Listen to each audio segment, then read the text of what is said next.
Bonjour, bienvenue sur le RL du cerisier japonais en Alsace, à Ostheim. Aujourd'hui, on va vous parler du trichogramme. C'est une technique que mon père avait initiée depuis bientôt presque 20 ans sur le maïs afin d'éviter le traitement chimique pour lutter contre la pyrale.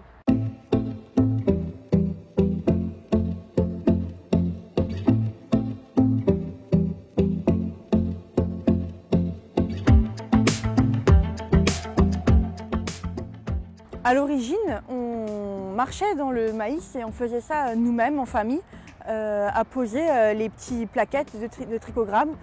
Généralement, ça se faisait toujours un mercredi quand les enfants étaient là.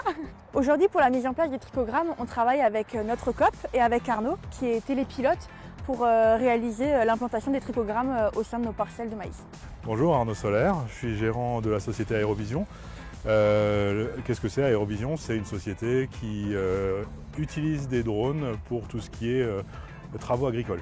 Aujourd'hui, j'interviens sur l'exploitation de Marion à travers du distributeur, donc de la coopérative, pour implanter des trichogrammes sur le maïs pour lutter contre la pyrale. Donc, le trichogramme, on le connaît depuis 30 ans, voire plus maintenant, hein.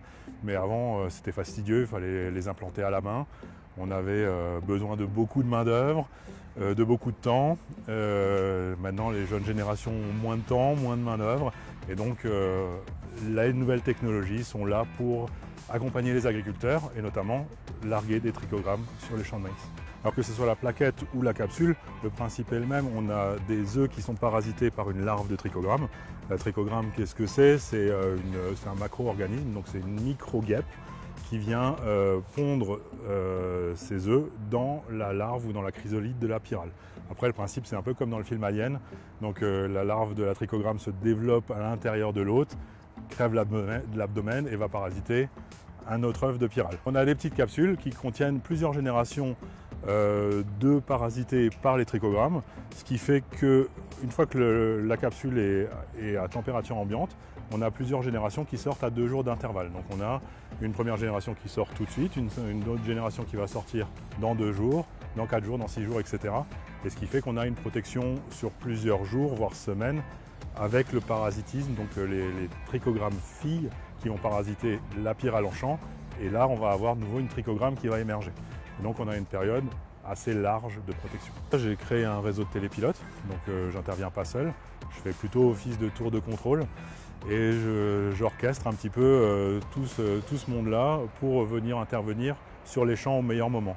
En fait, on va intervenir vraiment au moment où on a les pics de vol du papillon, donc la pyrale, qui est le plus important. Donc on a des modèles prévisionnels qui tournent et en fonction des piégeages qu'on fait de papillons, on va décider à quelle date on va intervenir avec les trichogrammes. Donc ici, sur l'exploitation du cerisier japonais, j'interviens depuis quasiment 8 ans. Ce n'est pas un agriculteur isolé puisque j'interviens dans toute la région pour différents agriculteurs, différents distributeurs. Donc ça représente quand même dans la vallée du Rhin en Alsace, ça représente quand même plus de 4000 hectares qui sont couverts par drone. On a vraiment une solution complète qui permet de se dédouaner de l'utilisation du tracteur et d'un insecticide. Donc c'est une solution qui a fait ses preuves. Quand on est dans des bonnes conditions, on arrive à avoir des résultats aussi intéressants que l'insecticide par rapport à la protection de culture.